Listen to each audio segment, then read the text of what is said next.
ওকে আমরা এয়ারপোর্ট থানাতে ট্যাক্স একটা করে দিয়েছি। এটা হচ্ছে আপনার মহিলা সংক্রান্ত অপরাধ নিয়ে যারা থানাতে আসে, বিশেষ করে মহিলারা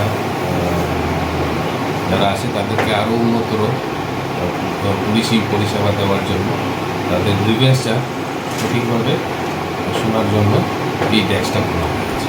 মহিলা অফিসার এবং কনস্টেবল যারা থাকে তারাই এখানে এয়ারপোর্ট পুলিশ স্টেশনে এই হেল্প ডেস্কটা তারাই নিয়ন্ত্রণ করে এবং এখানে পুলিশি পরিষেবা দেওয়ার জন্য এটা